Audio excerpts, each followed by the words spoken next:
The Jerd of all seasons here. Of all seasons? I know you guys are getting busier now that the weather's getting warmer. Yeah. What's happening with you? Oh, you got laid off on Saturday? No, I don't work on Saturdays. Yeah. I kind of need the weekends off. I get kind of crazy, man, working in what's up with you? How's life, Glenn? How's your life? Well, today's a little cloudy day. A little bit of showers this morning, but otherwise not bad. 6 degrees centigrade, which is what, 50, 60, somewhere in there. Yeah. Over here it's pretty nice, I guess, you know. Yeah. Could be worse. We spent some time working in the chicken coop this morning. Got the roof back to its close to original shape. It had collapsed with the snow. So now not only the chickens can walk around in there, but we can too. Are you still learning from Of course. From the animals? Because I'm learning this right now because all the insects are coming back, and I've been getting ants coming in my room, and I was reading up on them. They actually like they have this thing they call pheromone, where they leave a trail for other ants and stuff. It's like their form of everybody can find them if they don't show up again. Yeah. So I did this thing because I seen that they started like first it was 1 ant in my room, then it was 2, 3, and 4. So I did something. I found like 3 or 4, and I put them all in the glass. I just cut them off, and I haven't seen any ants come since. I think I cut them off from We always had ants here in the springtime, but this year, for some reason, they're not coming in. This must be the first year that I haven't seen any ants by this time. Usually they start in about February and start working their way in before it gets warm outdoors. But this year, none, so I'm a little worried because they're the most important environmental insect. Like, another thing I read about them, they said that the ants actually have propaganda for pheromones. Yeah. Because they'll like leave a scent that'll cause other ants to fight each other. Yeah. It's better that they leave a scent than what other animals leave behind. I don't think ants ever do it. Yeah. They must digest everything down to something else. Yeah. Because you never see any signs of their passing except pheromone. And that's something like you can't even see with the naked eye. So when I get up there, I want to see like what do you say to these people like when you go to the RCMP, and I want to see if you actually do you talk to them like the way you talk to me or? Yeah. Wow. In their own offices, on their own phones, and in mail, whatever. So they have to be told. Of course, they know, but they have to be told because that way they know we know what they're in fact doing. And what do you tell them? You tell them you're crooks, or what do you? Yeah. You know, there used to be a time when the policemen would basically limit their activity to protecting criminals. Yeah. But now they've started becoming criminals on their own.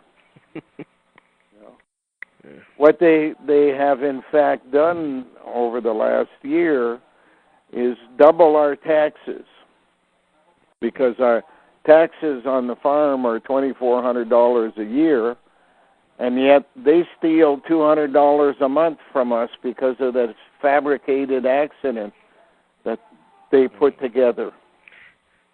I gotta pay them money too, man. I had to go. I mean, they suspended my license, all these things, and it's just I have to do just to get just to drive. I thought in driving and when they founded the country, like you didn't even need a license. Yeah, it was covered in the Magna Carta, free access to highways. Yeah. But of course, you guys broke off and separated, but we never did. You know, we basically were always part of the British Empire. So the Magna Carta, which has never been changed, should apply to us. You know, I've told them a number of times that I could understand a fee for a driver's license because you have to basically take a test. Yeah. But once you have it and you're not taking a test, then it's just extortion. Yeah. When the law says free access to highways, what do they mean? Well, for the police, it basically means that it's another way to extort money from citizens. Yeah. But in our case, it was an accident that didn't happen. Yeah. And they fabricated it and basically threatened Tom with going to jail for leaving the scene of a non-accident. So the end result is their bosses at the insurance companies boosted our insurance by $2,000 a year. I mean, they took it from a level that should be about $700 a year to $3,200 a year. That's theft. No. Outright burglarized is what we've been. Hey, Glenn, I'm getting raped too, man. Yeah. They, you know, like it's the one thing. Like, I guess most people can't see it and they're passive about it, but it's another thing. Like when you see it, you see yourself getting ripped off and extorted. Yeah. It's like, oh man. They have completely turned around the intent of policemen. Instead of protecting the citizens, they assault, steal, rape, whatever, extort, burglarize. And what's worse is that countries such as Haiti, who are just starting up, are basically allowing them to go in there and teach their policemen. Yeah, why would they teach them over there in Haiti as well? Well, they got to teach them that there's a better way to steal than just put your hand out and say, "Give me $20 and I'll let you go," like they do in Mexico, you know. So they say, "Hey, use the insurance company. They'll kick back some money. You'll get promotions, and at no time you can be accused by anybody of having asked for a bribe." But in fact, what they're doing is even worse. Instead of $20, it's $2,000 every year. Every year, you have the same driver, $2,000. They steal on what they claim was an accident in front of a bank where two bumpers touched and didn't even make a scratch in the dirt, let alone on the bumper. That money's not is going to the insurance company. It's not even going to the officer, right? He probably got paid off.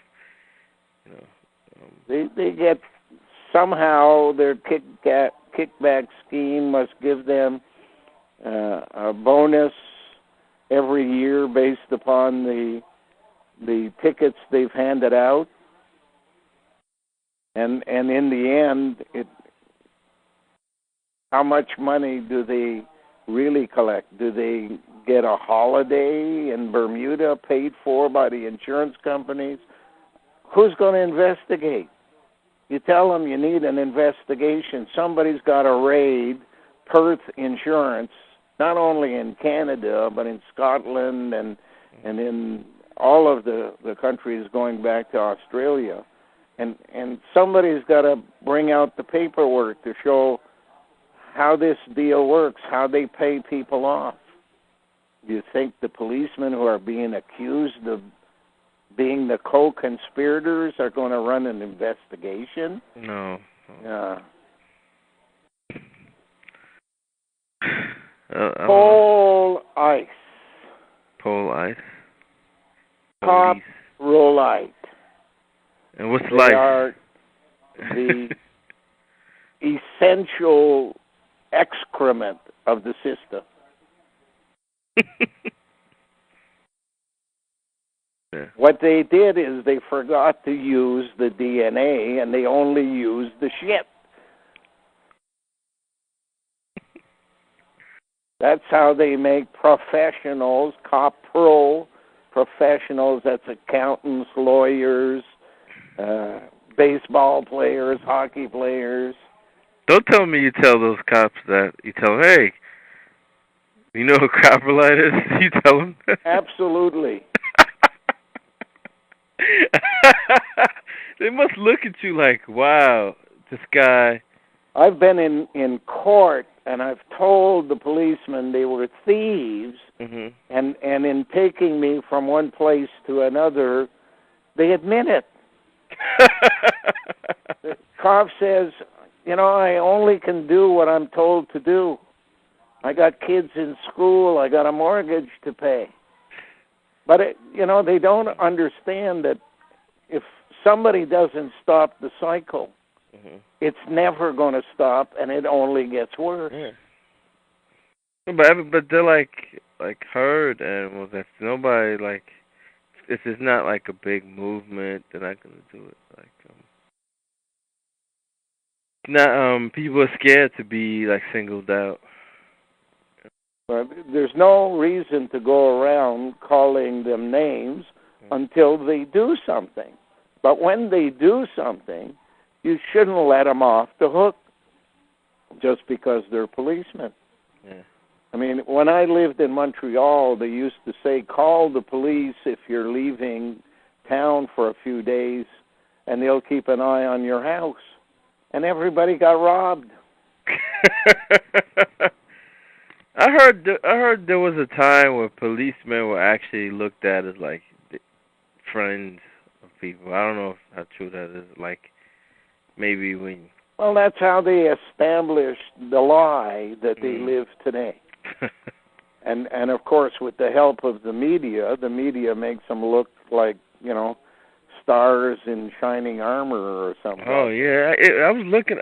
I've been looking at the tactics of the media. They're so slick.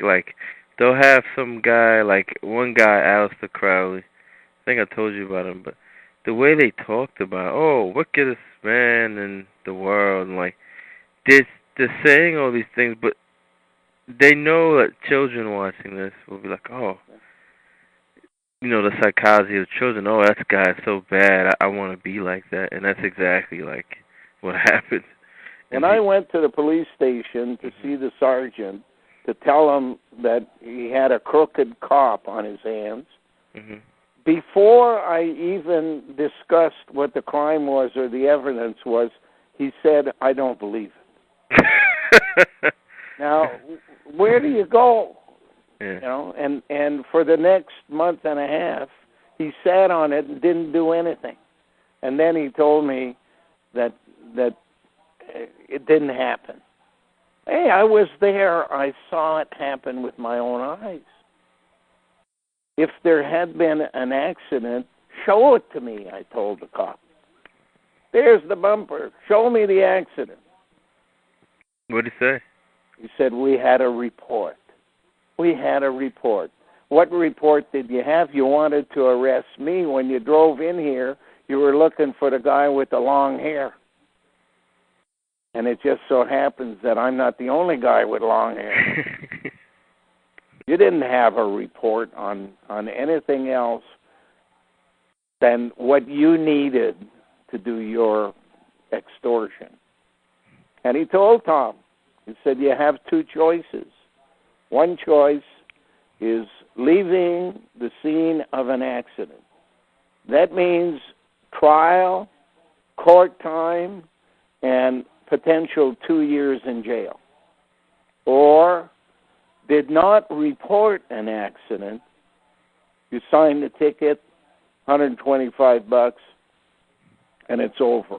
Mm-hmm.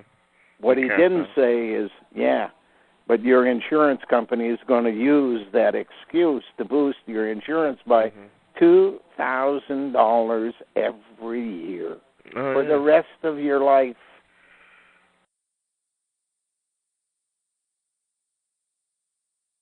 That's the kind of criminal activity that they're involved in. On the surface, I mean, I've seen them drive the Getaway car for a number of politicians by refusing to investigate complaints against crooked politicians. Sure, they'll arrest one or two every now and then when a guy steals from them. I told the RCMP years ago that their brass, their commanding officers, were criminals. They didn't do anything about it.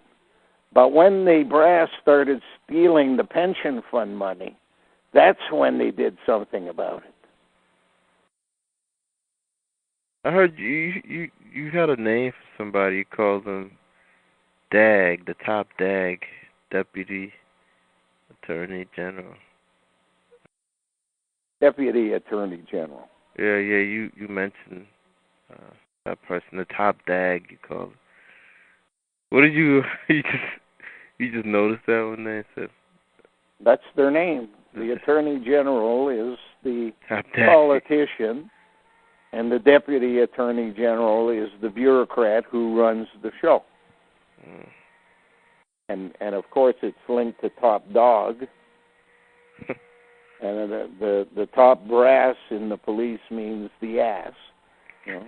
Speaking of the top god, another thing that confirmed how, for me, how the Neanderthals no longer survive as a race, because Nietzsche told everybody when he said God is dead. Yeah. It's like, damn, man. They really, it's kind of funny, man, how they, can just tell you. They have their ways of communicating. They always have. Yeah. Yeah, but now it's just like a lot of things like allegories and stuff like that. A lot of it's just, for me, repetitious. The same things I see being said, unless I'm not looking in the right places. Right now I'm just reading novels of old writers. They wrote science fiction and stuff like that. Hoping I get some type of insight or something. But I definitely feel like I'm missing something. I know the age is missing, but how much time do you devote to reading every day?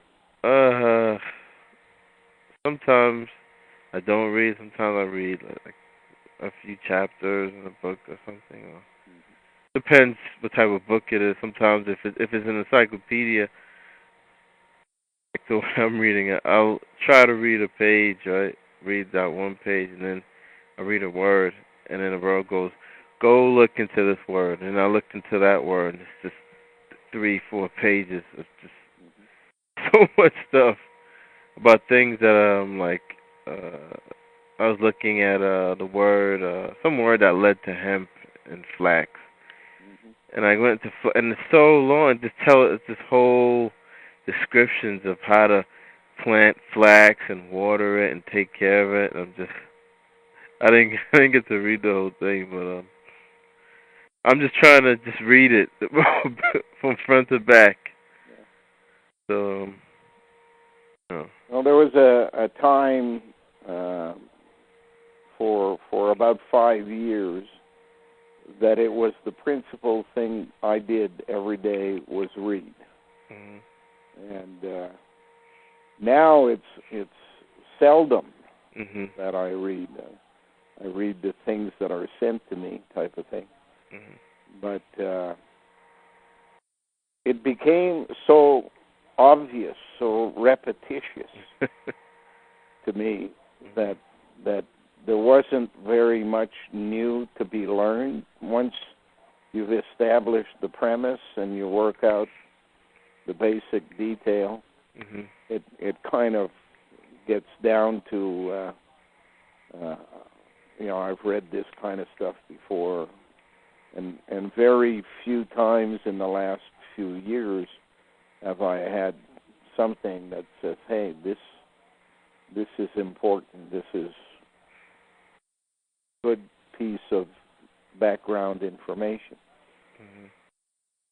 So, but it took me, 65 years to get there. It's a long journey, man. I know your feet are hurting. Yeah.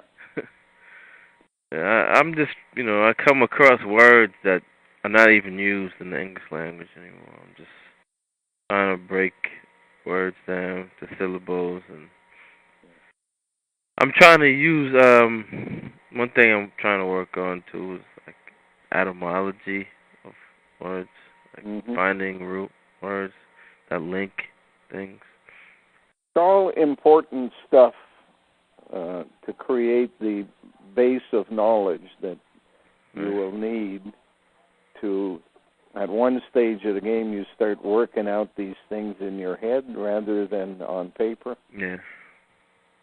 As they happen. Oh yeah, right here. I've been burning like a whole bunch of movies. I'm gonna send you and Tom to go to watch. I don't know if you still watch movies. I don't watch much. Oh, you don't? No. I thought you might get some insight or something. On a rainy day, maybe. When you're limited to what you can do. Mm-hmm. Are you gonna make another DVD on a rainy day? Only when I consider the material important enough. Right now, most people can't even keep up with what's out there now. So it's no use confusing the issue anymore than it is. And I like to keep it that way because it basically acts as a filter, and only a few people come out of that information with their head functioning. Yeah, I noticed that too. Like with only a few people are coming my way. Like the things that I do, I know most people can't understand what I'm doing. Yeah. Yeah, and that's a good thing because you don't need to be surrounded by the masses who basically repeat the same garbage that they heard in church or in politics or read in the paper. You gotta have those people who can think beyond that stuff. Those people. And you're only a young pup, anyways. There's only very few people I know. I just want to. For me right now, I just want to kind of be around other people. Yeah. Who can. If you had 30 people around you that basically followed the conversation that you're having, that's terrific. Half of them would be doing it just respond, and the other half would actually know something about what you're talking about. That's the best there is. And I don't think any human being on the surface of the earth can say that they have more than a few friends that they can count on or trust or what have you. So if anybody has 30 people, half of which know what you're talking about, the other half can't figure it out completely but want to help intuitively, that's fine. That would be heaven on earth. The one thing you don't want to be is a hermit. You don't want to be alone. You don't want to be talking to yourself. When did you learn that? You don't want to spend your life arguing either. I mean, a lot of those guys, like supposedly, like people like Zarathustra, Zoroaster. I mean, weren't those guys all hermits themselves? They just lived in the cave. They what? Weren't they all hermits, like people like Zarathustra? Well, the people for the system were hermits, and they basically didn't teach much. People saw them and got on board whatever it was they were doing. It certainly didn't affect the planet in any obvious way. So the task still remains to be done. The task is not yet there, and certainly Hindu hermits had thousands of years to fix the problem, and obviously they didn't. It just keeps getting worse and worse. There'll be more people going to the police station saying, you got to stop stealing. You got to go back to the concept of what a policeman was all about. Yeah, you know what? That's a good point, because I don't think people realize, more people will accept that a politician is stealing, but nobody's really pointing fingers at police. Well, look at your gang there, Keurig. When the police chief is a thief, you can bet that all of the command structure is a thief. I remember. Thieves. Oh yeah, like how I knew the guy was a thief. I remember one time it was in a newspaper. I think it was in the news. They would some people were doing a Masonic ritual and somebody got shot and killed. And the police chief stepped in and said, "Oh, nothing here, nothing." Like, just basically toned it down, said, "Oh, nothing was happening." But meanwhile, if it would have been, I don't know, somewhere else, in a black neighborhood or something. Anytime you see a police chief with a multi-million-dollar mansion, you have to ask yourself a question. Yeah. Yeah, I see these guys over here, and you know what I'm gonna do? I think I should go to the local lodge and just tell them they're all being lied to. Then they'll believe me. But just go walk up to the front of the temple and just tell them, "Hey, you guys are being lied to." You think? I don't know. Maybe I should do that one of these days. Because see, I get surprised how little those people who like follow that stuff, like how little they know about the organization. It's not that it just started up last week.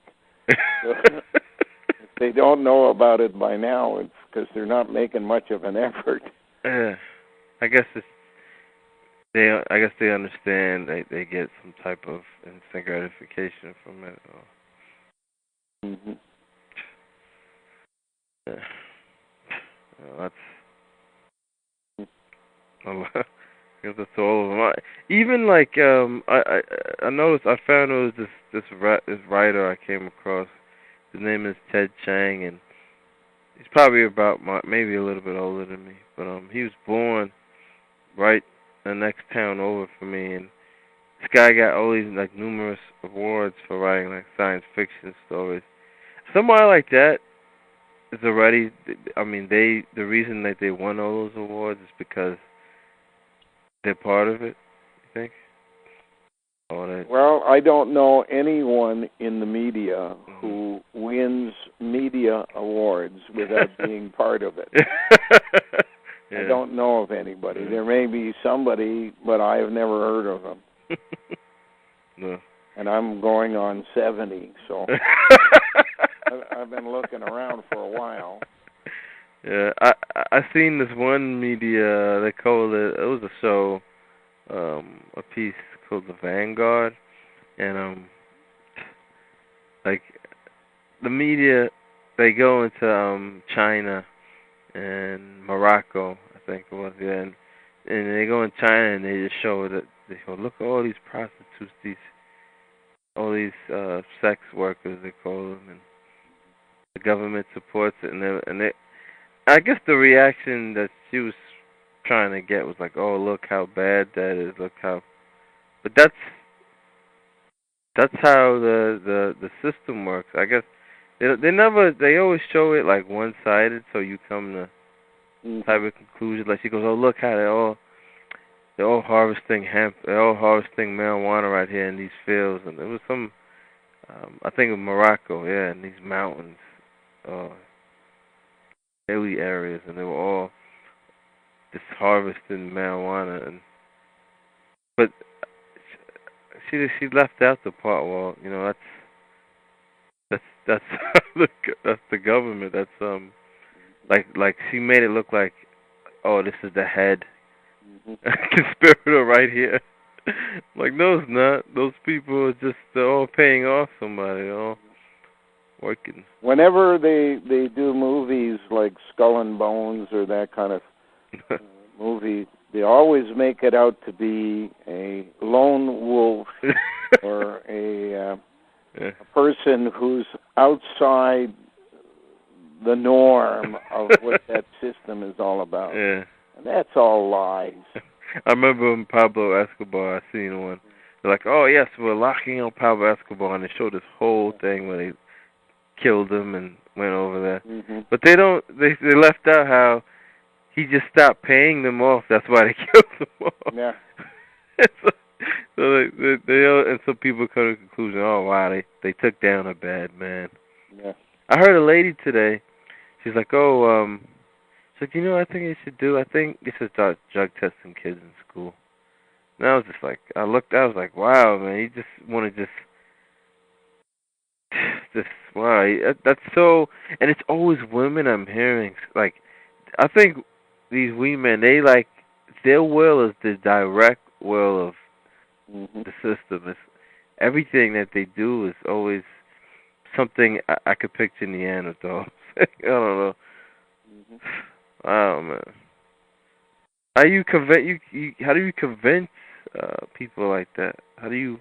How do you think you can convince robots about people who get prizes left, right, and center from the media, from international groups, Nobel prizes, Pulitzer prizes, when the words even tell you what they're doing, Nobel is le bon. That's the same word the mafia use, good guys. The Pulitzer Prize, pal it sir, pal it IRS. Yeah. It's so obvious, and yet people think that these people are nice, and that's why they did something wonderful. They didn't do anything. They were given privileges. They were given information. They were made by the system for the system. That's what I think of every science fiction story I read. I'm like, all these guys, they're all. This is not original. This is all. There's nothing original. Like all they do is just the skill that a writer, from what I see, they just write a story around this information that they give. They make a whole thing around it, but. I mean, this lady that wrote about Harry Potter books, I mean, yeah. Where do you think that at her age, in her neighborhood, she would learn this stuff? It's all handed to her on a platter. Yeah. The same thing all the way, Francis Bacon, everything, Nostradamus, everything handed to him. It's all baloney. In any event, would you like to speak to Tommy? Yeah, I wanted to speak to him. I had to ask him something. I think he's in his bedroom. Hang on a second. All right.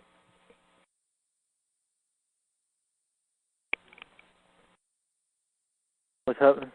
What's up? Hey, man. Just chilling. Chilling. Yep. How you doing? I burnt like 10 movies, man, for you. Oh, did you? Yeah, I just gotta mail them out this week. Cool. I want to ask you what movies you haven't seen. 'Cause I have some movies. I don't want to burn a movie. This is what I burnt for you so far. Right. Okay, I'll tell you. Just tell me and I'll tell you if I've seen it. Okay, The Seeker, Dark is Rising. No. Excalibur. Is that from the 80s? Yeah. I've not seen it though. I've seen bits of it. Okay, that's another one. Star Trek Insurrection. The whole Star Trek series, I didn't burn the whole. I burnt 2 episodes.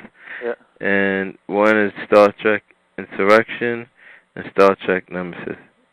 You ever watch those? No. Alright. How about... Are they new ones? Or are they? Or The one's 2002 and the other o's 98. No, I ain't seen any Star Wars since it was... No, Star Trek. Star Trek since it was Shatner. And that's the Star Trek I watched. Alright, how about, you ever seen City of Ember? No. Alright. Avatar? No. No. You didn't see Sherlock Holmes. Final Fantasy? No. Beowulf? No. Wow, man. Okay, The Watchmen, I know you didn't see. Oh, that's it. I got, let's see, I think I have, gotta look at the other movies that I have. I didn't burn yet. Did you have that one, Brazil? Yeah. Tell me about it. I've not seen that. You didn't see Brazil? No. I could burn it for you. Wow, I thought you'd seen that already. No, I've not seen it. That sounds like quite a sort of relevant one, eh? Oh. Is it? From what you've told me about it. I've heard about it different stages along the way, but alright, let me see. Seen it. What movies have okay. Have you seen Legend? I Am Legend, or? No, Legend with Tom Cruise. No, I don't think so. What's that about? It's about like a fantasy, and it's like in these woods and this magical. It's all allegory, and yeah. The dark one, he comes after. He wants to. He captures the unicorn, and the unicorn is pure goodness and all. Oh yeah, yeah. No, I've not seen that. All right, I'll burn that. You've seen The Shining, right? Oh yeah, heaps of times. It put me off tea for years because I was younger. I was at my friend's house. We were watching it, and had that scene where the lady comes out of the bath and she's all decomposed, and I had a cold cup of tea. I didn't know it was cold, and I took a drink of it about the same time. Cold milky tea, and it just sort of put me off tea for a couple of years. Yeah, see that movie? What? After I seen that movie, after like learning the premise, I realized like that movie was Kubrick was talking about something totally different from what people think. And I just reanalyzed that movie 2001. Wow. Yeah. He put Nietzsche. He put the Odyssey. And he was, and even like the way the visual, like how the spaceships were turning in circles when the guy was jogging in a circle. It's all he's telling you like the time type of thing. He's because they love that circle, you know. Yeah. Read the Rego and stuff. That's all he's. What else? Let me see.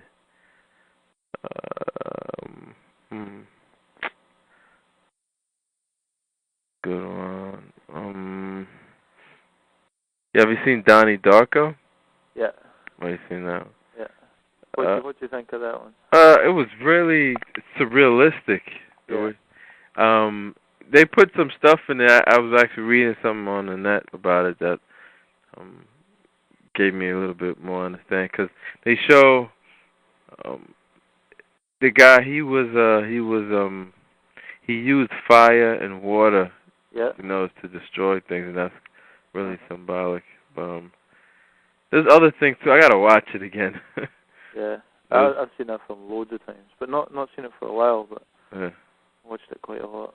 Trying to figure it out. Yeah, I was trying to. They actually have that book, The Philosophy of Time Travel. It's on the net. You can probably. All right. Yeah, they probably find some type of insight in there. I don't know. Like, I was trying to figure out. Like, I understood that the bunny rabbit that's linked to Antarctica, and he was giving him clues. Like, he knew something. He knew the future. Yeah, and he was blinded in one eye. Yeah. Yeah, exactly. That's him.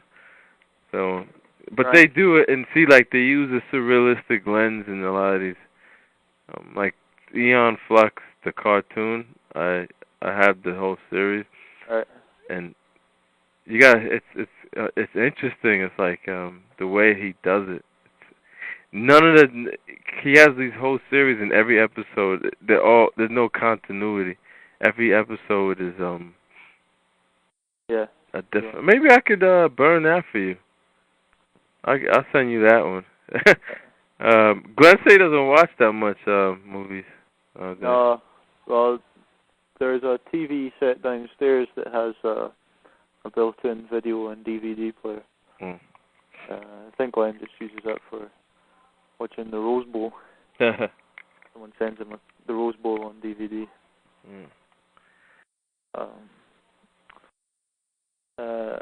Yeah, what about the Animatrix? Did you see that? Yeah. That's good, eh? Yeah, that was good. Okay, I got another one for you. The Spiderwick Chronicles. Spiderwick? Yeah. I've heard of that. Is that a film? It's like a type of Harry Potter type of thing. It's they show it's like with fairies and all that stuff. There's allegories in there, but it's interesting. I got something out of it. Like, I understand, like, you know, that whole allegory. Like, in one scene they show like this house, right? They have like something important in this house, and they want to keep these goblins or whatever outside, so they draw the circle around the house, and that's been used in like magic rituals. They draw circles, but that's just all. I think like that's where you get the whole idea of, like, you know, we have our inner circle, the inner circles, and that's what they're saying. I think inside the circle is what's important, like Hal is inside the circle, the ring around it. It's I don't know. That's what I got from it. There's another one. What's another one? The Illusionist. Oh, you're talking about that, and me, you, and Brian, when we were talking months ago, you were talking about that. I was getting mixed up with The Prestige. That's the one I was thinking of. Oh. Did you see that? No, I've never seen that. I'll go look it up. Prestige. That's an alright film. It's got Christian Bale in it, and it's about Nikola Tesla and stuff. He makes I think Christopher Walken plays him, or maybe, I can't remember. Maybe someone else. Yeah, I got this movie, 50 Dead Men Walking. 50 Dead Men Walking. Yeah. Not seen that. Yeah, I haven't seen it either. I gotta. Actually, no, I want to burn this movie. Yeah. What's another one? Did you ever see Dead Men with Johnny Depp? No. No. Patrick brought that over to my house to watch that. It was quite interesting. Oh. It's quite a strange film, you know. You've seen Max Payne? No. Oh, really? No, not seen that. Oh, so that's a good one, man. That's another one. That one's So you haven't seen Max Payne? You've seen Conan the Barbarian, right? Yeah, years ago. Yeah, that was a good one, man. What you know now, you'll see that, you're like, oh wow. Have you seen The Wicker Man? The old one? Huh? Yeah, loads of times. Yeah, that was a good one. How about The Manchurian Candidate? Neither of them, no, but Glen's got the older version here, which I'm Oh. sometimes. That's the one. one. You ever see that one? Yeah, I have that one. Yeah. Okay, it's another one. Did you ever see the new version of The Wicker Man? Oh yeah, I've seen it, like parts of it. It was it was interesting. Total bag of shit. Yeah, like they show it was like what I thought was interesting with the bees. Like they kept showing the bees. Yeah. I guess that's linked to the whole system, but I don't know. Really, yeah, I have other movies like this one movie. It's nothing really. I have this movie called 12 Monkeys. Yeah, I've not seen that in years actually, and there's been a couple of nights where I've been flicking through the TV thing and seen that on, but we're not subscribed to the channel. No. I think it must be years since I watched that actually. Yeah, it's alright. You know, I thought it was alright. They put it like surrealistic in a sense, but it was okay, I guess. Yeah. It was, I have this movie, The Flood. I haven't watched it all, but it's a movie scenario like this the flood. It takes place, I think, in the United Kingdom, in Ireland, I think too. Yeah, and they just some flood comes and this whole drama around it, and then people are getting flooded, and I don't know, the people who are in charge of the area, they're trying to keep the flood out, and it's this whole thing. I haven't watched it all. But Did you ever see Children of Men? Yeah. I only watched like the first half of it or something, I think. But You didn't see the whole thing? No. I think I was on a flight somewhere actually, and I started watching it, and then the flight ended. Oh. I think that was when I have it. I gotta rip it. Yeah, that was a good movie. Yeah, because that's one that's got Michael Caine in it, and he's got hair like Glen and stuff. Yeah, exactly. That's why I said they look like Glen. I thought they were like making fun of Glen or something. I don't know. He's listening to that strange. Yeah, that's like Buddhist Zen type of music. Modernized, I guess. Funny, the guy was like an activist and stuff, and against the government, but he smoked a lot of weed. Yeah, like strawberry flavored weed or something. Yeah, man. Yeah, that movie was alright. What's another one? You seen Eon Flux, the movie? No. What? Damn, man. I guess you don't watch movies so much. No, occasionally, very occasionally, there's something come along that kind of pique my interest. Yeah. Donnie Darko did. Yeah, that's what somebody told me about it, and then I read about it, and I was like, oh, I'm gonna go. Right now, you got me into this. You said you got that idea in my head, like novels, and I just been looking into. Cause I've been listening to audios of novels. Oh yeah. And there's a whole bunch of these guys who just all had, they were all given information. You could tell Yeah. There's so many of them, man. There's one guy named John Wyndham. John Wyndham, yeah. Yeah. The chrysalids and stuff. Yeah. Exactly, Chris. He's the one that came up with the idea for Village of the Damned. They made a movie off. Yeah. There's other guys like there's another guy. H.G. Wells is one well-known guy. But there's so many. I have like so many. Maybe I could send you. No, you don't have a CD player over there, do you? I don't have a CD player, no. That sucks. Oh, you can play it on DVD player if you're gonna sit down and. Yeah. There's a CD player in the truck, so I can get in the truck. Yeah. Things, but what about? Now what am I thinking of? C.S. Lewis. Oh, yes, another one, C.S. Lewis. Any C.S. Lewis's science fiction ones? Did you read them? Yeah, I've read some of his stuff. I haven't read. I actually listened to some of it. There's one trilogy he's got. I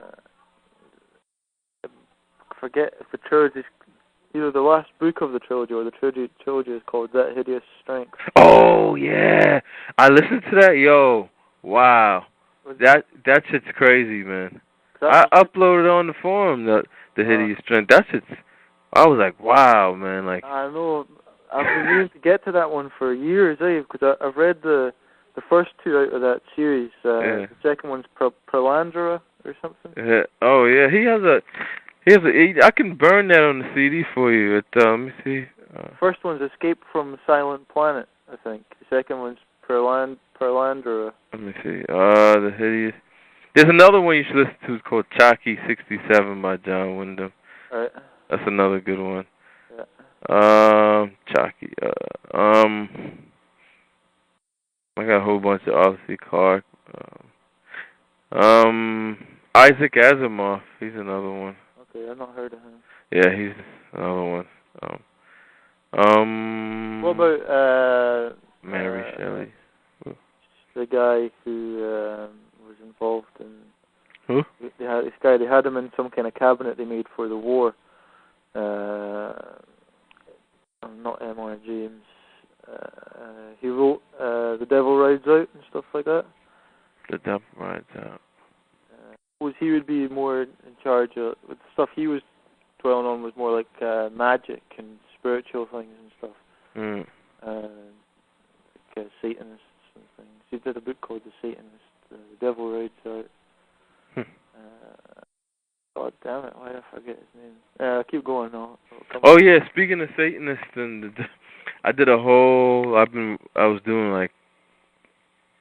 doing an overview, looking over Aleister Crowley and Anton LaVey.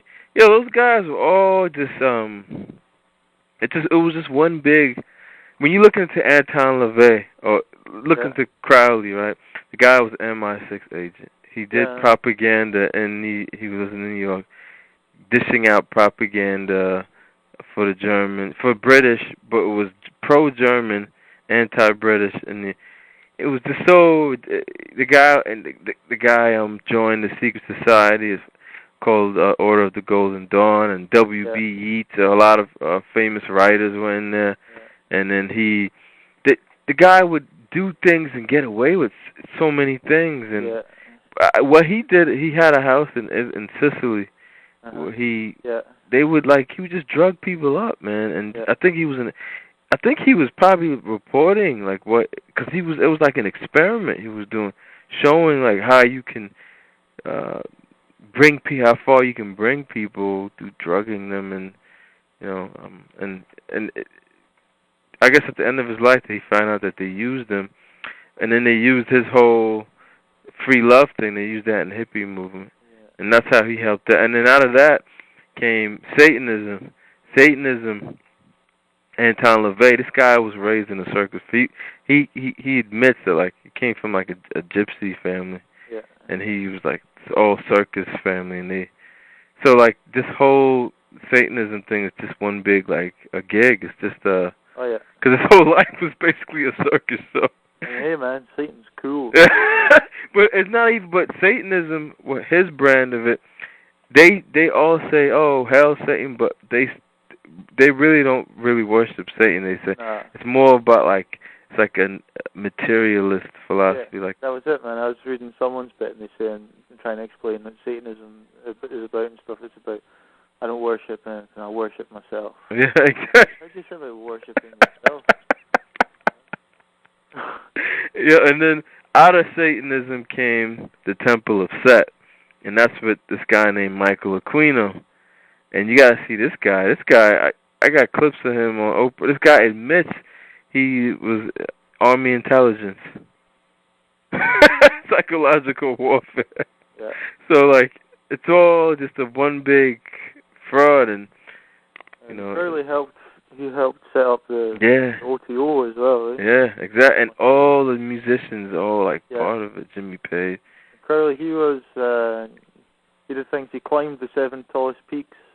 Oh yeah, he did. As well, like to communicate. Supposedly a demon on the top of each of 7 demons on the mountain. Oh yeah, there's one episode where he goes.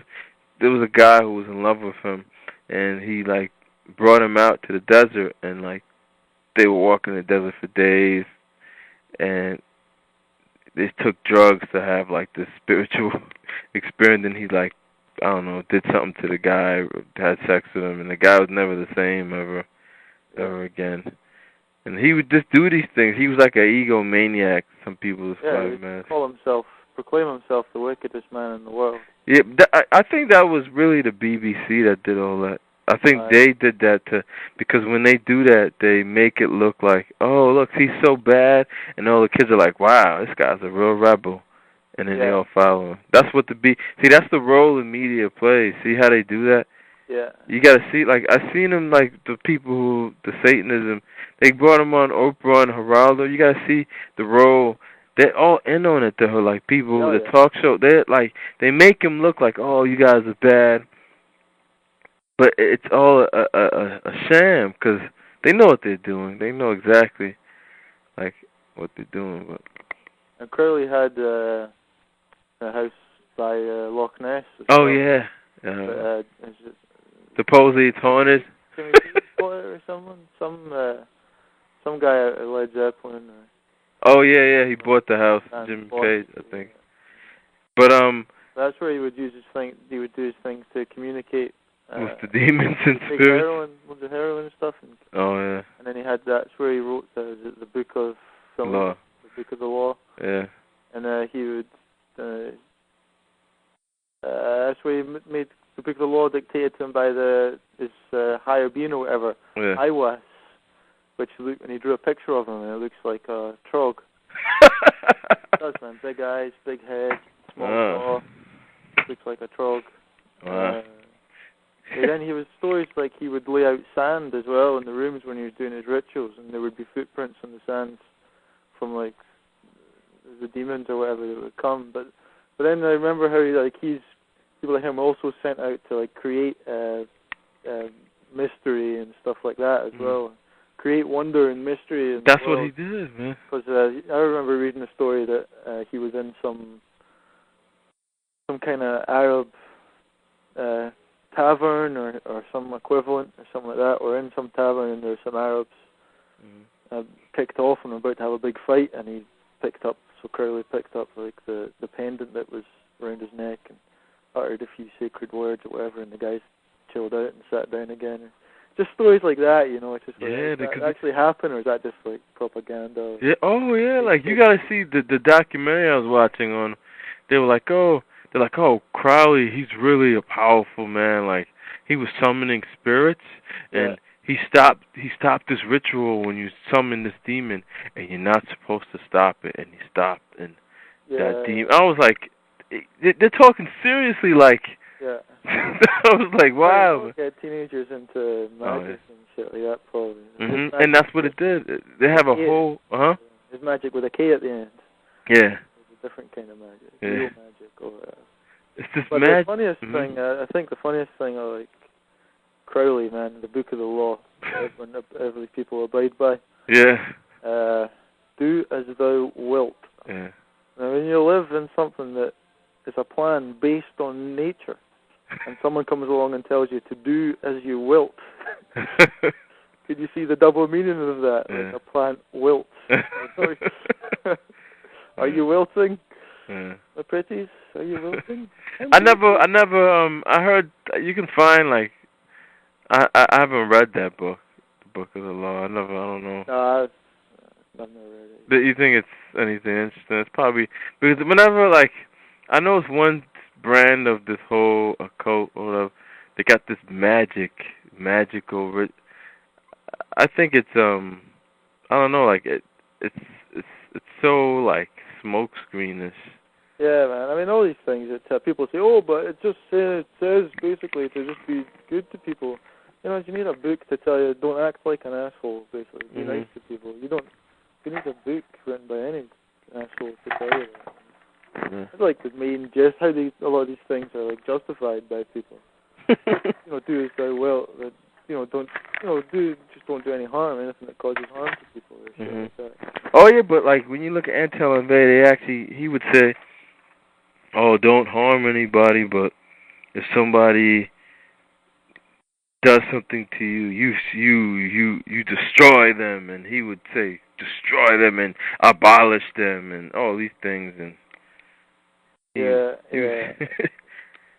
I suppose wasn't that Dean Koontz book I was reading, the one that had the detective called Elliot Rosewater, and there was a bit in it where the dialogue was when you're under attack, not like psychic, spiritual attack or whatever crap. Someone's gonna kill you or kill someone you care about or something. The only crime is cowardice. That's a fairly true sort of point. The only crime is not doing anything. But, if you're a killer, be killed kind of situation, I suppose. But yeah, what Anton LaVey was saying, he was like an eye for an eye. Take out his eye. It was but he took his whole philosophy. He took it from Nietzsche. He took it from Crowley. That's what he was saying. And that's what then I realized these guys like Nietzsche and Crowley, what they do is they set up a foundation, and then these guys pick up, where they left off. Crowley stuff was kind of like the Blavatsky as well, I think, was it not?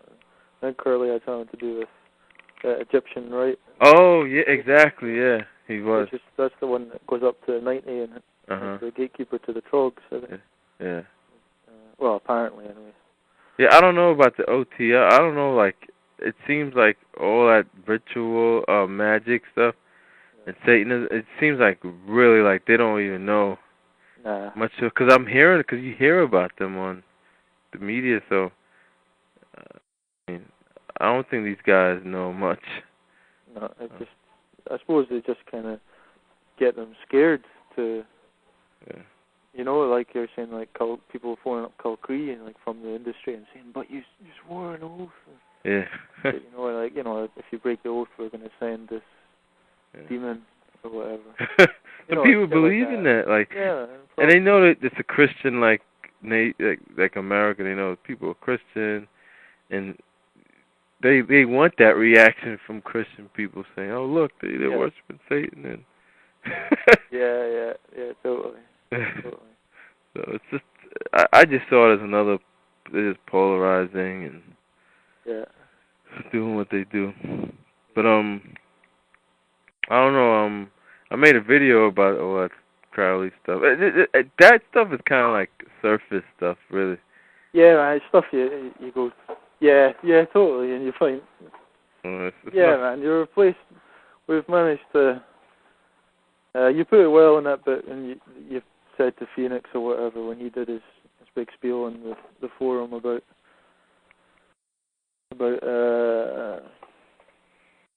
fear in heaven and. Oh yeah. You find you don't need any of this superstitious stuff. You can just remove it all. It's all just like knowledge and technology and stuff, and it's kind of, I suppose it ties in when you're going through the whole like Alan Watts stage and stuff. It's interesting when you're still like he gets people. Oh yeah, man. There's people on the forum, man. Like I hear like what they say is like what Alan Watt says. I can quote people, and it's like this is exactly what Alan Watt would say, and I'm getting tired of it, man. Yeah, I saw that on one of your YouTube videos or something. Someone saying, "Oh yeah, but Kealey goes way off into outer space." And that woman last week on the phone, man, it's like, "What's your name, Alana what or something?" I was thinking, man, about how much of a hypocrite that woman was. Yeah. Yeah, she is, but I know, man. She just she just took a conversation and just wiped it over the ass, man. That's what I. Yeah. She just takes it and just. She just wanted to argue for the sake of it. So man. It's like everything she said was supposed to be like some kind of shocking revelation. It contradicted everything we knew. You know, it's about woolly mammoths and stuff. Yeah. Right. Okay. And trying to tell us about society and real society. Yeah. Yeah.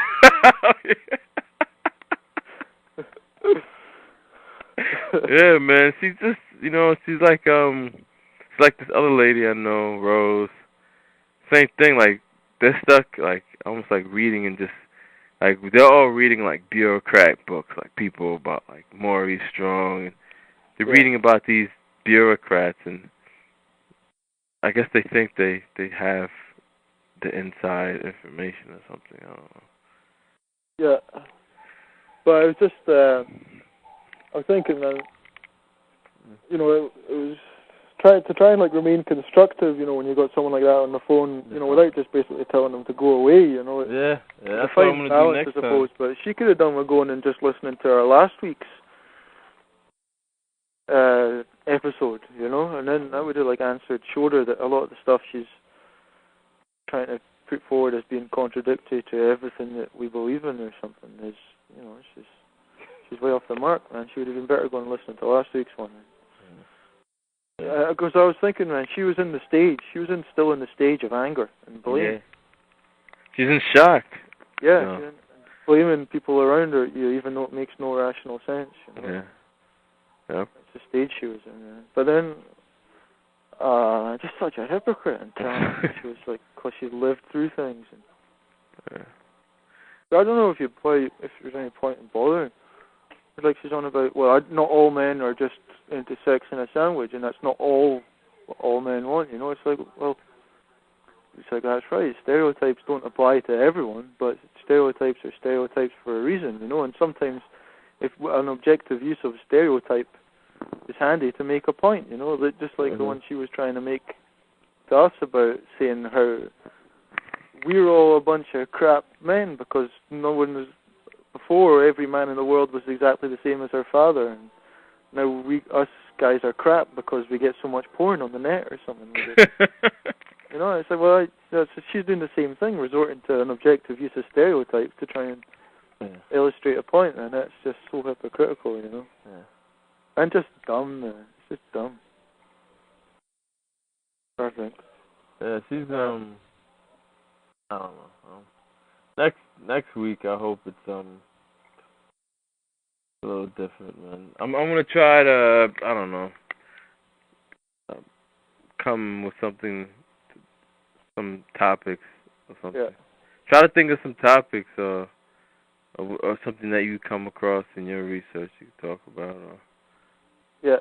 That's what I'm gonna try to do. I'm gonna try to find. Yeah, I was thinking about that because there's loads of like sort of key moments, kind of in your search or whatever, aren't there? That you could kind of devote some time to speaking about. But yeah, no, it's got all the potential to be good. So, yeah, man. Yeah, I just go through so much information that comes across my way. I'm just molding the stuff. It's like I'm sculpting what's out of that, Yeah, extracting the wisdom from all the information. Yeah. So you need to unwind and shit as well, and not like.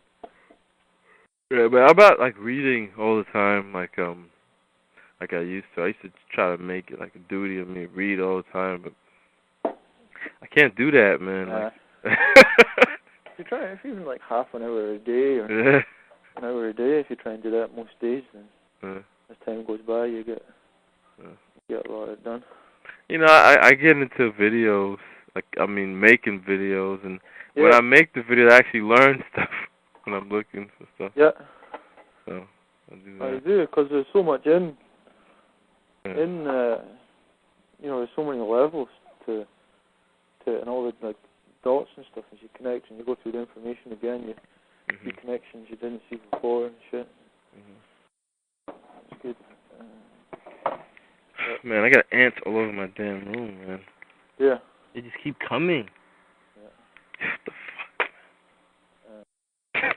But it's like a scientific experiment in my room. I'm like, I got ants trapped in this glass, and I watch like how when you leave them trapped in one place, like you won't see other ants like come because they leave this. They communicate with each other using this thing called pheromone. Yeah. And it works differently. Like, they can leave a pheromone. Like if there's a crushed ant, it releases a pheromone that lets everybody know attack. Yeah.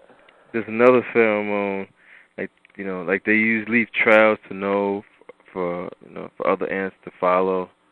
Like they have a pheromone where they could they call it propaganda pheromone. Like they could make other ants, another group of people, fight among themselves, kill each other. Cool. It's all ants, man. It's crazy shit. Yeah. So I burnt those movies. I guess I want to be burning some more because I thought you'd seen a lot more. I went through it. Probably. I got a whole bunch of Star Trek, man. I got every episode, every movie of Star Trek. But you said you seen that all William Shatner, so. Yeah, that's good. I watched Star Trek back then. So I could. Star Trek's never been the same since that, Yeah. I've never watched Next Generation or anything. Oh man, you got to, man. That shit's really telling, man. Yeah. I mean, when I watch it now, when I did watch it, when I was watching it, now I can't watch it because I've seen it already. I did watch it. It was really interesting stuff. I'll give you that hit. I'll send you the audio of that, the Hideous Strength. Yeah. It's crazy, man. They got like angels, and then they got people who live for. They even the way it's set up. Like I don't know if you got to the part where like this corporation and like the boss of this corporation they call the head, and like they're all like part of the secret society, and it's just they call it. And this is like an allegory of Hal, who it's crazy, man. It's crazy how they do it. Yeah, you should look for the previous one to that then, Pelandora. Oh, Pelandora. Yeah, I think it's Pelandora. I think Pelandora. And that's about the guy goes away to another planet, and it's like. Oh yeah, they were talking about that. Creation's just beginning on it, and there's like a woman that appears as well, So I think there's a lot of stuff in there as well. They're quite good books as well. Pelandora Canyon, Pelandora.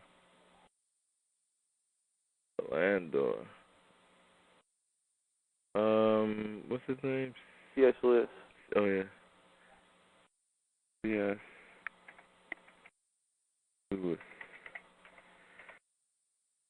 Man, so tired. I used to read a lot of ghost stories and stuff. I like that kind of thing. Ghost stories? Yeah. I've heard some ghost stories too. I got some stuff I could send you. It'll keep you occupied up there. Yeah. I got some stuff. It'll give you a deeper insight too. Yeah. All this stuff.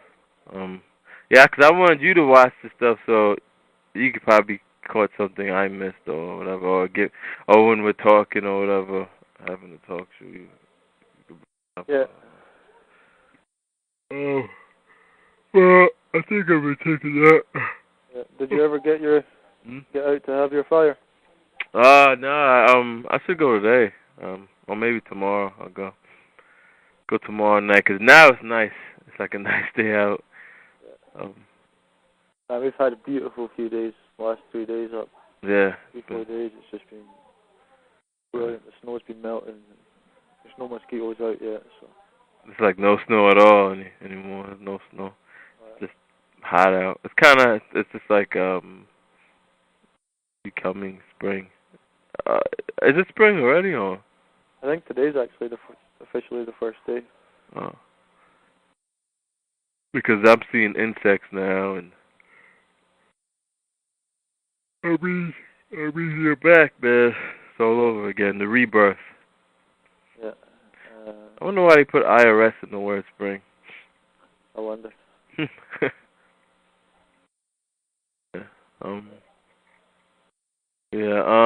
It's too bad you can't go on the computer anymore. No, I can get on the one at the library, but I can't go on it for like long periods of time or whatever. Oh, they time you? Well, nah, there's usually no one there, so you can probably go on and spend about 3 hours if you wanted. But if someone does come in, then I have to go. Yeah. Alright, okay. I got your movies. I'll try to send them next week. So right now I'm just gonna burn this movie, these audios, and the rest of these movies. Yeah. Try to get Glenn to watch it. He might catch something too. Yeah, I'll see. All right. Watch The Watchmen though, man. I want you to see that one. That's a really interesting one. So I'll send it to you next week. There was a guy phoned up a month or 6 weeks or something, a couple of months ago, from England. He does a website called Who's Watching the Watchers. Have you heard of that? Oh. I've heard of the name. I think I've definitely heard the name. Who's Watching the Watchers? Yeah, I was wondering if it was him actually that phoned up on the first talk show we did, but I don't think it was. But his name's Steve or something. I gotta go check that. Yeah, I mean, if you're scouting for people to fill up with information and your conversations with Glenn and stuff, he might be a good one to. No, I don't know. You never know how much a person's done on their own. Anyway, he might be already into it and stuff. But, he's not been back in touch, but he phoned, spoke to Glenn for a while. Person. Yeah. I was at the library the other day. I looked at your YouTube page. I saw your comment on some guy saying, why how does anyone take this idiot seriously or whatever. Yeah. And then I was looking a few comments down, man. And the guy, the same guy I think, was saying, this is stupid. Carla Bruni isn't even attractive in any way. She looks like a man. It's also stupid, man. I was just like, oh my god, that is. It's like I'm gonna have to go and comment on that person, man. Just saying that you must work for the system, like, not because you aren't supporting Glen Kealey, but just because your comment is so ingeniously stupid. Yeah, man, I see that all the time, man. How stupid can you get, man? No, she looks like a man. It's like, well, that's what he's saying, you an idiot. I don't know, man. So these guys, the comments I get, like, yeah. The comments that I always get, like, a lot of people watch a video. Is this video I made about David Icke a long time ago. I used to see people, oh my God, one group of people would be like, oh, this video is total bullshit. David Icke is doing a good job waking people up. Yeah. And another guy's like, well, no, he's actually getting paid for all this, and he's just part of the system. And I don't know, it's a whole debate. Yeah, I spent so long with people like on the David Icke debate thing, and I've learned it's just like there's no point, and it doesn't matter. If someone, like, I suggested to one guy I knew that, like, there's probably a hint of allegory in involved still in the shapeshifting, and he's like blew his lid at me, man. You know, it's no allegory. And I'm like, yeah. I was sitting down and thinking about it one night. I was like, allegory, alligators, allegations, allegiances. I was like, that's it, man. It's all alligator, all alleged alligator allegiances allude to allegories, man. I thought, you know, it's definitely. That's why I made a David Icke video like that, actually, called The Alligator. Look it up. I did it. Lip synced it to a Cool Keith song. It's quite funny. The alligator? Yeah, I got it on one of my... You got a YouTube, Oh, yeah, YouTube. yeah. The alligator. The alligator.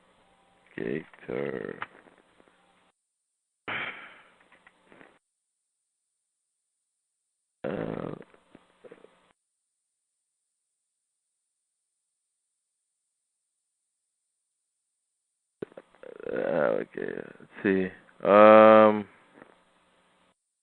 The alligator people trail, alligator. I don't know. Should have a picture of David Icke. He's spelling... yeah, my channel on it was Rubinol. Rubhenol. R-U-B-H what? Yeah, E-N-O-L. E-N-O-O. Rubinol. Yeah. Oh, I see it. All alligator allegiance to alligator.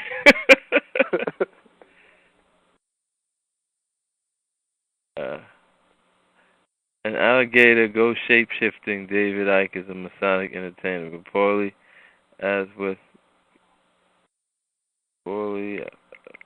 for him by committee while he's free to tour the world putting on a show. Yeah, I think I lifted that bit from... yeah, that's from Glen. From Glen, yeah. The bit at the end's funny, man. When it goes, because it's just that credo mutua. Yeah, I remember that guy. And there's like a bit at the end of the song where he puts on like a funny voice and talks about fossils and computer chips and stuff. And I said, oh wow, this is working out so perfect. Fossils. Yo, there's a guy. Oh, I told you, a university professor. You know, I'm gonna send you the interview. Yeah, excellent. It was pretty interesting what he was saying. Yeah. He actually told me to email him. I don't know. Yeah, so you spoke to him, eh? Yeah. Yeah. I spoke to him, and he seemed to drop.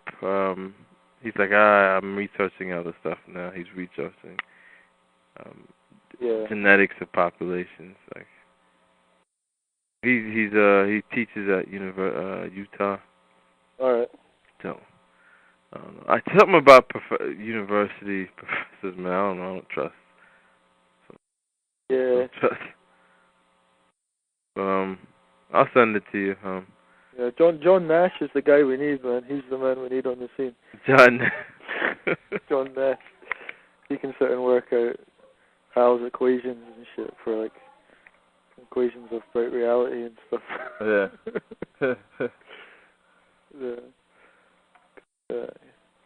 Someone like that might be handy if you ever need to like communicate with a computer, because he'd speak maths like fluently, you know. You think that's how the computer works? It just speaks math, or? Yeah. Well, I don't know. Maths is like the universal language, isn't it? So imagine, it kind of transcends like words and stuff. You know, there's a guy tried to invent a musical. I was thinking of this last time we were talking on the talk show thing, actually, but got lost somewhere. The guy tried to invent a universal language of music. They called it Sol Re Sol or something like that. But it never took off. They reckoned it would be like the language of maths, but like in a musical sense, so that people could. You didn't have to be a mathematician to understand it. You know, it's quite an interesting idea. You know, I think it was when we were talking about like the power of music or whatever. Math is, I mean, like, do you think math is just like another control mechanism? Yeah, man, it's got to be. Well, I don't know. I just think about numbers, you know, numbers. It's all for. I don't think there's really anything that we get to deal in that isn't used by the system, you know, and not like all these other things. It's released in stages, and it's released so there's like enough to keep people searching and arguing amongst themselves, but never enough to give people the complete picture, you know. Then you wonder, like, do they actually have a unified theory of everything, like a proper one, or do they not? I think about that, like this whole thing, how they're trying to figure out the whole thing with the Big Bang, and I think about it, is it already known, or is just a big? Well, you think about it, like in that Bacon New Atlantis, when they're talking about how they have rooms where they can like recreate meteor collisions. Yeah. You know, it's like, why can't they? Just find out that whole. You just can't get that part right. Yeah. I don't know. That's probably where we need at least 13 minds. You know, because then things like that we can all perhaps get a better understanding of things like that. You know, you sit and try and puzzle things out, and everyone else has got different pieces of stuff. All I know is just don't trust them. You know that. Yeah. I don't. That's like a common thing for me. That's like you can't really trust any of them. It's just. Yeah, man. Yeah. It's always some secret agenda. Secret. And what's this? I was thinking about. We were talking about Morgellons, whatever you call it. I remember that. Yeah. You know, everyone's like linking that to chemtrails and like nanobots getting in your body. Yeah. And everyone's got Morgellons and stuff, you know. Yeah. Because Barbara, who Glen Kealey, she was trying to tell him that he's got the symptoms of Morgellons and stuff. And so I was thinking, you know, well, it is supposed to be linked to chemtrails. I understand it, you know. Chemtrails are basically a load of shit, but they're still like doing something, you know. There's still like some kind of weird shit going on up there. And Glen was just like, nah. Have you ever spoke to Barbara? Yeah, I have, yeah. But I mean, Glen was just kind of like, nah, it's bullshit, you know. And I just thought, well, there's a time to talk and a time to listen, you know. So I listened, and he kind of said he was going to sleep on it and see what the cats have to say.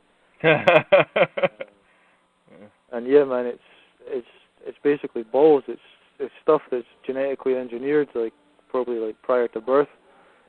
And people, it's not like a new disease. It's just coming out or something. It's like used throughout time, and part of it is to just make you embarrassed to go outside if it like changes your body and things like that.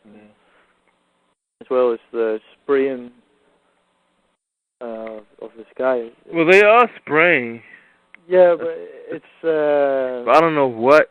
I mean, from the media talks about it. Like yeah, exactly, man. I just think it's there to. I don't waste my time on it anymore because I spend so much time. Like I used to get so worked up by it, man. And I think that's part of the reason Alan Watt bangs on about it so much, man. Is he's torturing you. Yeah.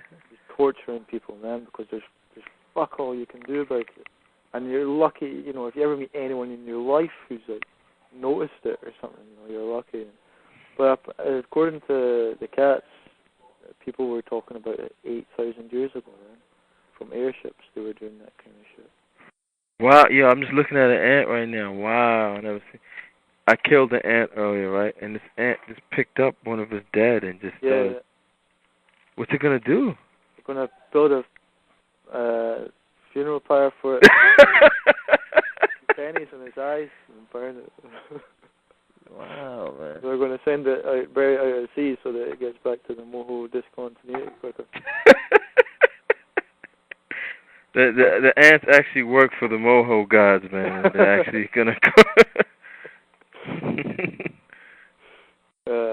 yeah, have you ever spoke to Barbara? No, I never. Ambika speak to her. Yeah.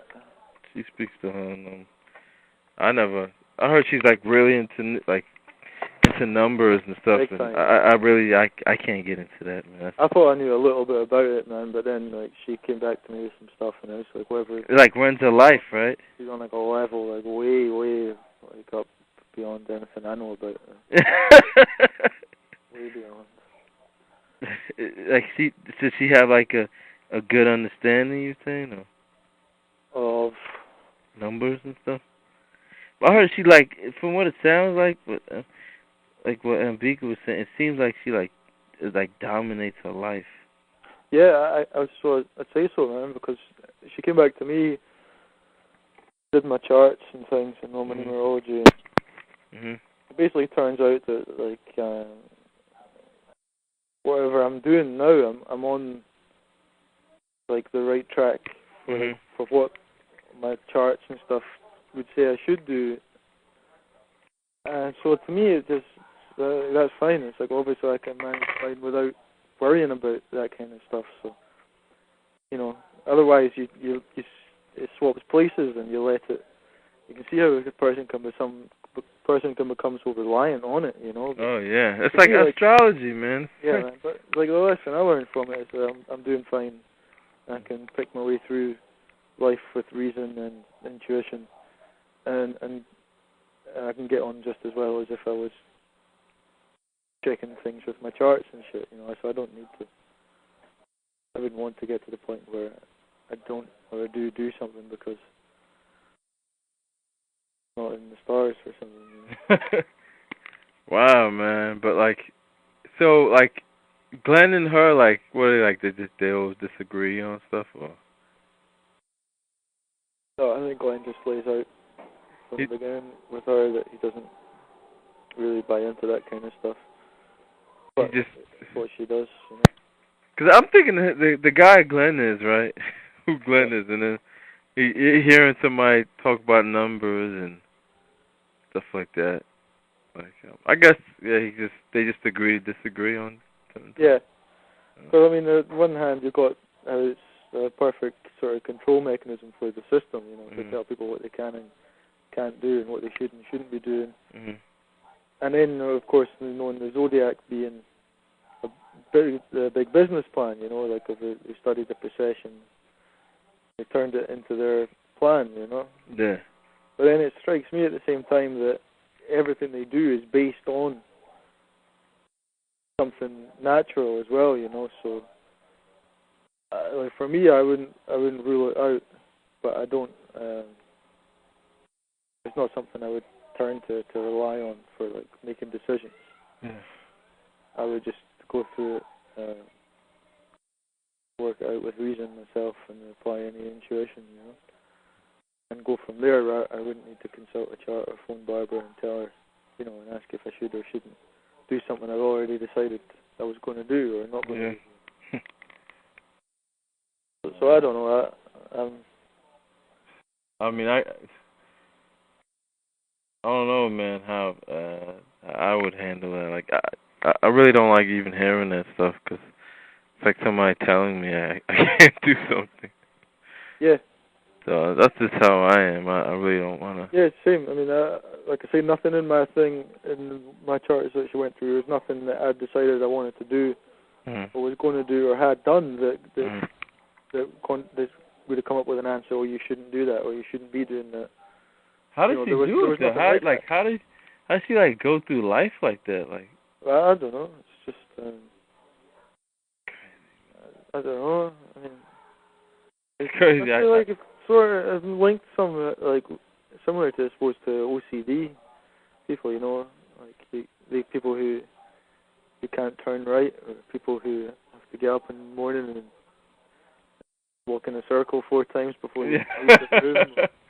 Just kind of like get rituals, don't they? Have to put their left shoe on before their right, or have to listen to the music. Yeah, get the right preordination. Yeah, the volume in the car has to be on an even number and things like that.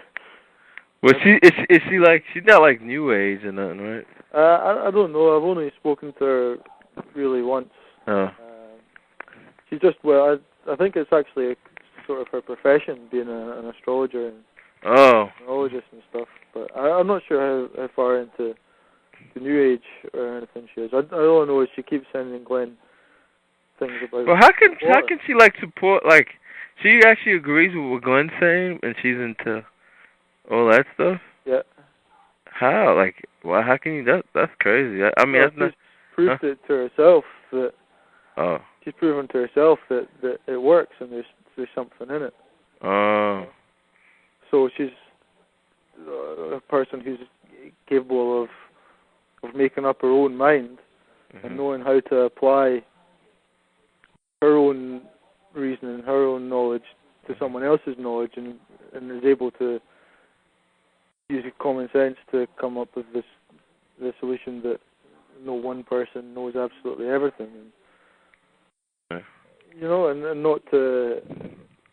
She obviously is a person who learns how to apply new information into her own search and use it to keep going forward. And like if you adjust little bearings here and there because of new evidence and stuff, but never is it a reason to stop. Like that woman who phoned us last week, and she's the fact that because Glenn stereotyped men and saying they're all into sex and a sandwich, therefore he is wrong. Which is she's just like she's dogmatic. Like it's like no, that's not true. No, that's absolutely wrong. Like there's no. I just kind of never have been able to see life that way, where people look at two effects and argue about the cause of them, and you can just do that forever. For me, it's like, well, there are two effects, and they were caused by something, and it doesn't have to be, oh, but you're saying human bodies we're just robots and stuff. Yeah, I didn't come from a monkey. I hear that. So. Yeah, it's not just as simple as that. Yeah. It's hard. It's going to be summed up with the triangle, I think. I find it hard to explain to people sometimes, but it just comes from seeing both sides of the arguments, accepting both sides of the arguments and applying them. Yeah. Using just bloody common sense, I call it, and applying it to going forward, and not, you can't have one or the other. There's like people I spoke to on the internet who, like, because I was trying to get through to them that we weren't made by fallen angels, or we weren't made by aliens. We were genetically engineered or modified at some point, but it wasn't by aliens. And I've had people say, well, so there's no life in the universe then? That's not, you don't get to a conclusion like that, People are just dumb, man. But they've got a right to be dumb, They're it's not my fault. So they have a right to be dumb. Yeah, so I don't know. Just I see so many people just like fall down, or it's like they reach the end of the road or a block or something, because they can't have one without the other, or they can't have. They want one or the other, and it's just Polaris, Oh man, it's so astral thinking, man. I have no problem, accepting that there is life in the universe, I have no problem with that. I have no problem accepting other species. Yeah. I mean, because all evidence proves it for me. Yeah, and who knows? And is there alien life visiting Earth? I don't know. I don't need it to explain where we came from, or. And someone else was putting it to me though. But don't you think? In fact, I remember about a year ago even talking to people who are into aliens coming to rescue us on October 14th. It's like, wait a minute, even if you were going to meet an alien, wouldn't you rather try and sort this problem out by yourself? It's a form of escapism. So that then when you did meet an alien, you could sort of stand there and look it in the eye without feeling like a child, because you needed it to rescue you or something. I heard someone else saying, oh, but don't you think aliens wouldn't let this kind of thing happen if split and like intelligence. Like when I look at aliens, man, like I don't even know like what they look like what type of they was engineered totally differently. I mean, from their surroundings. like that's a whole other different world, man. Like, did you ever read The Hitchhiker's Guide to the Galaxy? no, I never read that. And that's really good. You should read that. It's funny as well. Douglas Adams, Hitchhiker's Guide to the Galaxy. They go through this meeting of like people from the galaxy, and like there's some representative of some distant galaxy, and it's an intelligent shade of blue. It's like this alien, an intelligent shade of blue. Funny, eh? But that's what they do with these people, man, on Earth. They come up, they say, right, the Earth's going to come up with this plan, and they say, right, the Earth's going to blow up, or the Earth's going to die, so we need to go out to space and find another planet we can live on. It's like, and we found one that's quite like the Earth. So they build this spaceship, and then they gather up all the politicians, bureaucrats, lawyers, all these assholes, they gather them up, and they say, right, because you are the most important people in the world, we need to send you out first because you're so important, you know. So they all agree because they all know how important they are. So they all agree and jump on this spaceship. So then they send them out into space, and they're just like, yes, we got rid of them. They weren't going anywhere at all. They were just sending these guys out, kicked them off the planet. But then they go through like some kind of wormhole and end up back on Earth, but like millions and millions of years ago. And it basically uses it to explain why humanity is such a fuck up. Because we're all like evolved from these assholes. Where does the idea of wormholes come in? I don't know. Did wormholes, were they a part of Einstein's theory?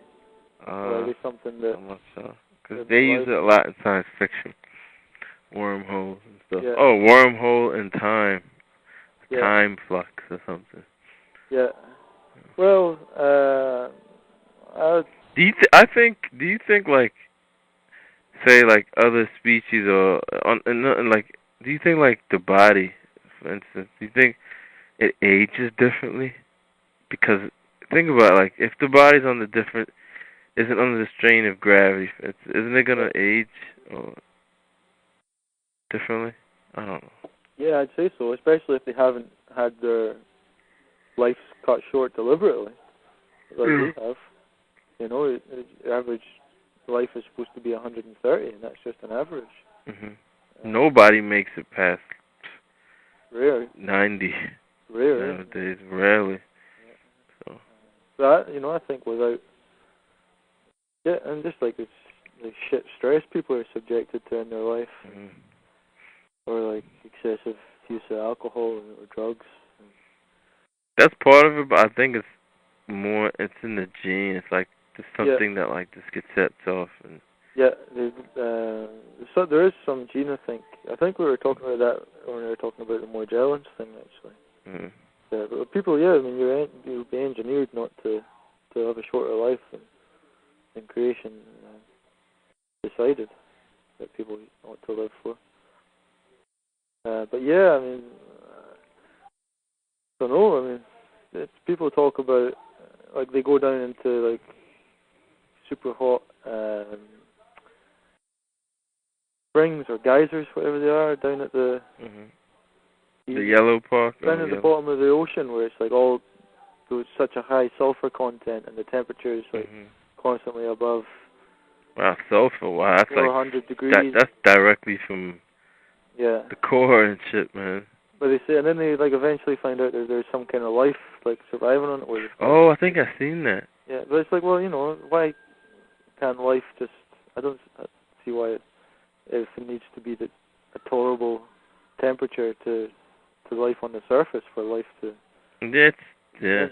And, were we carbon-based things, and then you can have like silicon-based instead of carbon-based life forms and stuff like that. It's interesting, actually. Sometimes when you plug into what people are kind of talking about, what spokespeople are coming forward saying that they're ex-military and stuff, and they have to announce that we're dealing with extraterrestrials.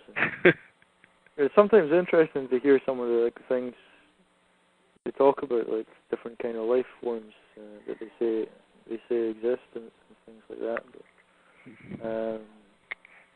I don't know. You don't.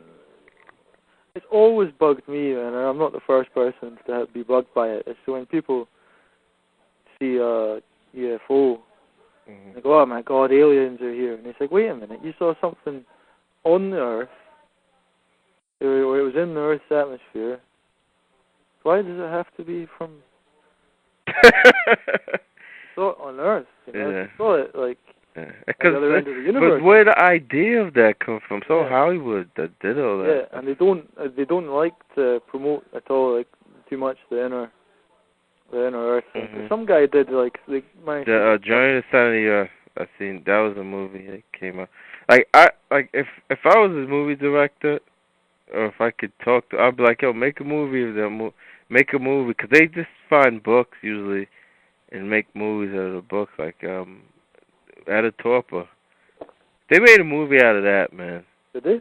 If they did. Oh, if they did. Oh man, that would be different, man. That would be a really revealing movie. But I don't know if they could. That would take years of making, because that's a lot of symbolism you have to put in it. Yeah, depending on what kind of agenda they wanted you to. Yeah, I guess. Yeah. Come with that, and it would probably be some kind of similar thing actually, where like Jesus and his brotherhood live in core of the earth or whatever, you know what I mean? That's kind of like where that's hinting at. It's, you know, it just makes you kind of think of like great white brotherhoods and you know what I mean, things like that. That like when you come from when you're young and you're interested in magic and Crowley and things like that, and you think like the Great White Brotherhood is like some awesome they have powers of like good guys and shit like that. You know? I think they're like even bastards. Yeah. Yo, I gotta go. I want to take a nap and. Oh, you're off out tonight, eh? Yeah, I've been up since like 9 in the morning. I was gonna take like a little nap. Well, I'm supposed to be impressed. You've been up since 9 in the morning. Yeah, my whole sleep. I don't sleep like you guys, man. You guys. Yeah. I was thinking about that. Like, wow, I sleep late. Like, even if I tried sleeping, say I tried sleeping at 12, I can't go to sleep. Yeah. It's too hard. Like, I have to wean myself. Well, the trick is you get up early one day and then you stay up and then go to sleep. And you go to bed. Yep, yeah. The way you do it, man. But then I know what it's like to get into like the habit, especially if you're like doing shit on your computer and it's the best time because it's like quiet and no one else is up and so you can totally get focused on. Yeah. But when you're on a computer time, man, the hours can just fly by. Yeah, it sucks you in. But doing stuff like being here, you just kind of feel good. I remember Glen saying to me, you know, he's always found that the more sleep he gets before midnight, the better able the more his brain's able to function, and he's able to process things better. And it does. Feel more rested when you get up especially in the morning time for me. Like my brain works. Like if I get a good sleep early, and I wake up, like my brain's processing. Things. Yeah, and I've tried it. You know, I found it does work, and then it's different up here. You know, you get up early, and now the snow's gone, and there's things to do and stuff. Like yesterday, I spent like most of the day outside. I had an hour inside at 12 o'clock. I watched Trailer Park Boys, usually through the week, from 12 to 1. And apart from that, I was just like working outside and just like spent pretty much a whole day outside, and you feel good, man, to have like a whole day of fresh air and sunshine, and you know, you feel tired at night, and it's good. It's just a good kind of natural feeling. But anyway, I'll let you go now. Yeah, so I'll send you. I got a homework assignment now. Yeah. To give you all that stuff. I'll try to send it to you next week. Yeah. And you should look out for those other C.S. Lewis ones. Yeah, I will. Two previous to Hideous Strength, because they're good. Yeah, because that Hideous Strength is really good, man. I really enjoyed it. Yeah, I think I've actually got the book at home, but I just never managed to get around to it. Yeah. But I'll look forward to seeing that stuff then. All right, man. Okay. All right, bye. Catch you later. All right.